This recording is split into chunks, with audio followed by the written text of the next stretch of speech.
옛날 옛적 태안의 고즈넉한 해안 마을에는 바다의 신께 지성을 드리던 사람들이 살고 있었습니다. 이 마을은 바다와 밀접하게 연결되어 있어 풍요로운 어획량의 부유함을 누리곤 했지만 어느 날부터인가 이유 모를 불운이 계속되기 시작했습니다. 사나운 태풍이 불어닥치고 어부들은 바다에서 돌아오지 않거나 다시 돌아와도 고기 한 마리 잡지 못하는 일이 비일비재해졌습니다. 마을 사람들은 그들의 믿음에 따라 이 상황이 바다의 신을 노하게 한 결과라고 확신하게 되었습니다. 그래서 그들은 예로부터 전해 내려오는 의식을 통해 신의 노여움을 풀어야 한다고 결정했습니다. 그 의식이 바로 해신당 예식이었는데, 이는 바다의 신인의 신을 기리기 위해 바닷가에 제단을 세우고 희생양을 바쳐 신의 노여움을 풀고 마을의 평온을 되찾는 것이었습니다.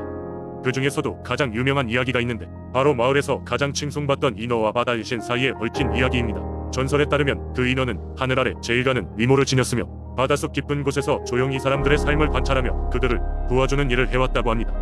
그녀가 육지의 모습을 드러낼 때면 마을은 온통 축제 분위기에 휩싸였고, 사람들은 그녀를 만나면 조금의 불행도 없는 행운이 깃든다고 믿었습니다. 그러나 인어의 아름다움과 선함에도 불구하고 바다의 신은 사람들의 신앙심이 옅어짐에 불만을 품고 있었습니다. 어느 날 마을에 큰 불운이 닥쳤을 때 사람들은 인어를 해신에게 바치는 것이 신의 노여움을 푸는 방법이라고 믿게 되었습니다. 이에 따라 마을 원로들은 인어에게 자초지종을 설명하며 그녀를 제물로 삼아 해신에게 제사를 지내기로 했습니다. 인어는 처음에는 슬퍼하며 망설였지만 결국에는 마을 사람들을 위해 희생하기로 결심했습니다. 그리고 드디어 제사날이 되자 인어는 바다를 향해 걸어가며 해신에게 마지막으로 간청했습니다. 그녀의 진실한 마음을 알아챈 해신은 결국 노여움을 풀고 다시 마을의 풍요와 평안을 약속했다고 합니다.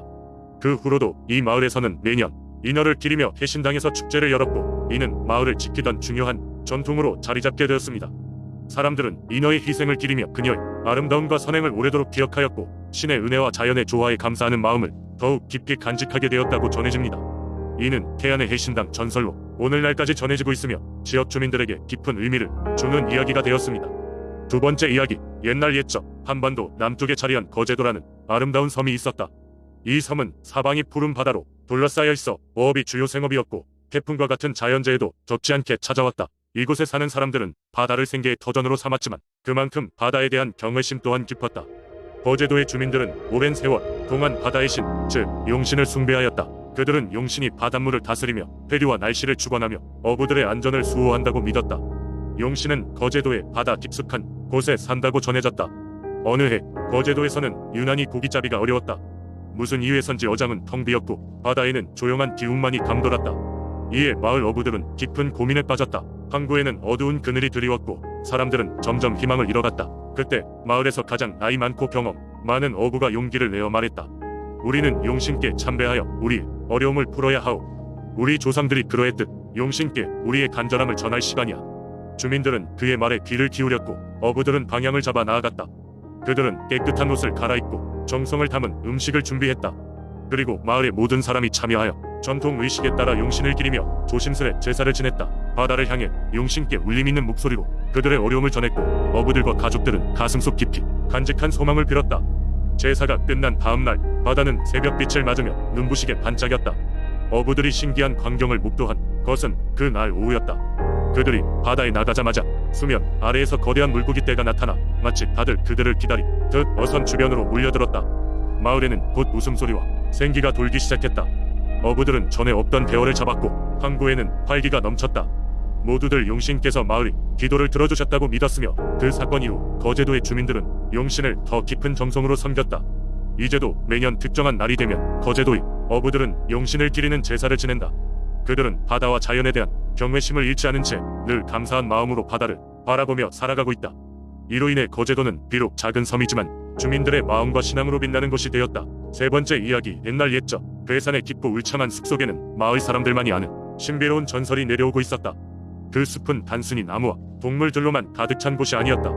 몇백 년 전부터 이곳은 마을 사람들의 삶을 지키고 보호하러 내려온 고귀한 영혼이 머무르는 곳이라 믿어져 왔다.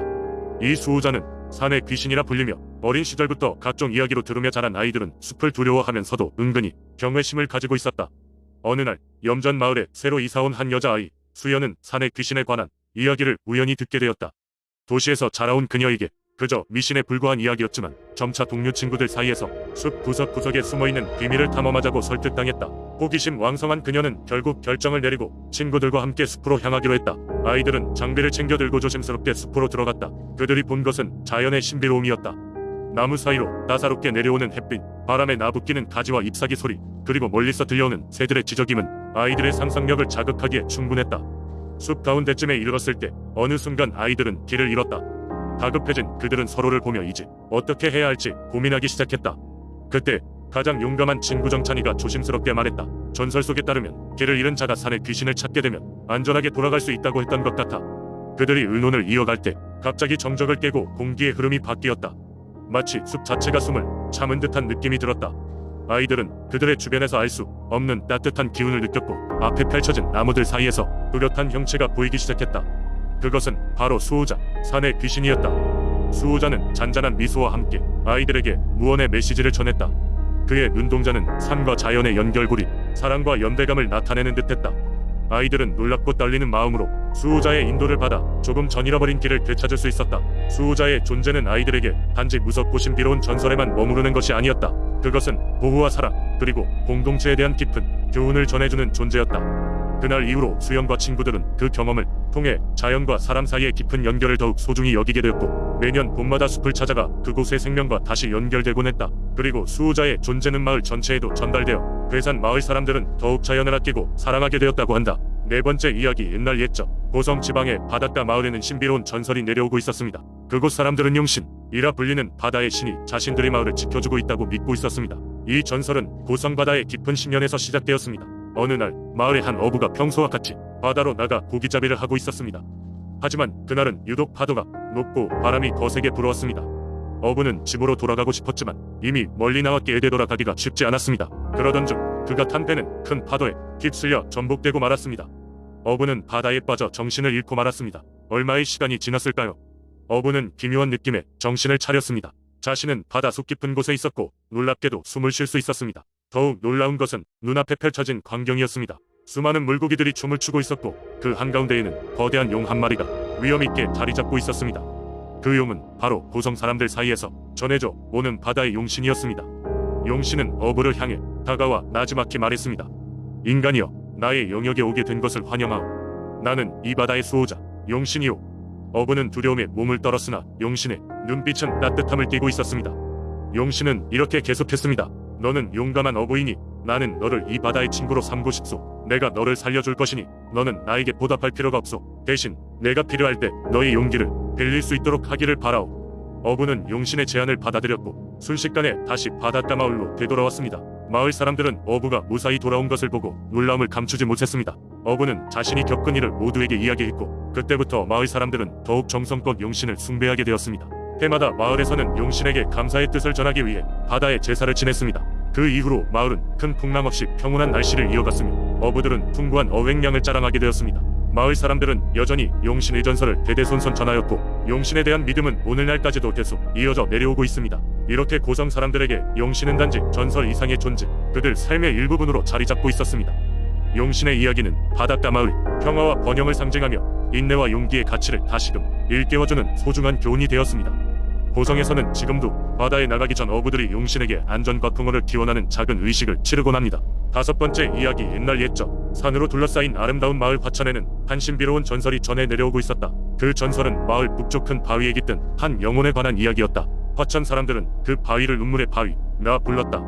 이 바위에는 매년 정월 대보름이 되면 마을 사람들의 기도와 함께 빛나는 눈물이 흐른다고 전해졌다. 이는 마을의 풍요와 번영을 기원하는 눈물로 여겨지고 마을 사람들은 이때를 맞아 아이들을 데리고 와 긴 줄을 서서 신비로운 광경을 구경하곤 했다. 어느 날 젊은 청년 한수가 호기심에 탐험을 나섰다. 그는 바위에 눈물이 흐르는 이유를 알고 싶었다. 해가 저물 무렵 한수는 직접 눈물의 바위에 올라가 버드나무 근처에 몸을 감추고 밤이 오기를 기다렸다. 그가 기다리던 밤이 오자 바위 주위로 희미한 달빛이 내려앉고 공기는 감도는 긴장감으로 가득 찼다. 그 순간 한수는 마치 어떤 이의 슬픈 울림이 바람을 타고 들려오는 듯한 소리를 듣기 시작했다. 그는 갑자기 두려움을 느꼈으나 마음을 다잡고 그 소리에 근원을 찾기로 마음먹었다. 조용히 바위 쪽으로 발걸음을 옮기자 언뜻 보니 바위 꼭대기에는 수수께끼 같은 형상이 서 있었다. 그것은 이형적이며 고대의 무녀 같기도 허공에 떠있는 영혼 같기도 했다.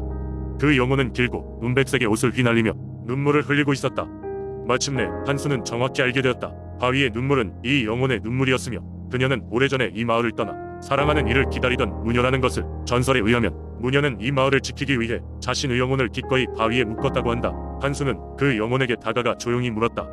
왜 여전히 슬퍼하고 계신가요? 여기 있는 저희가 당신 은호고에 감사하며 숭배하고 있는데요. 그 순간 영혼이 시선을 한수에게 돌리며 미소를 짓더니 말하였다. 너와 같은 사람들이 나의 존재를 기억해줄 때 나는 이렇게 눈물을 흘리며 행복할 수 있단다. 나는 너희의 행복이 계속되길 바란다네. 바위 주위의 대기가 순간 따뜻해져 마을의 모든 이에게 펴져나갔다. 한수는 이 상서로운 경험을 마을 사람들에게 전파하였고 이후로도 사람들은 눈물의 바위를 더욱 소중히 여기며 마을의 수호 영혼을 위해 매년 풍요로운 제사를 지내게 되었다. 화천 마을에서는 오늘날에도 매년 정월대보름에 눈물의 밤을 기리며 축제를 열고 있다. 이는 마을 사람들에게 중요한 연중 행사가 되었으며 그 신비로운 경험을 공유하며 서로의 행복을 기원하는 전통이 되었다. 이렇게 화천의 신앙은 세대에서 세대로 이어져 그 마을의 심장을 계속해서 뛰게 한다.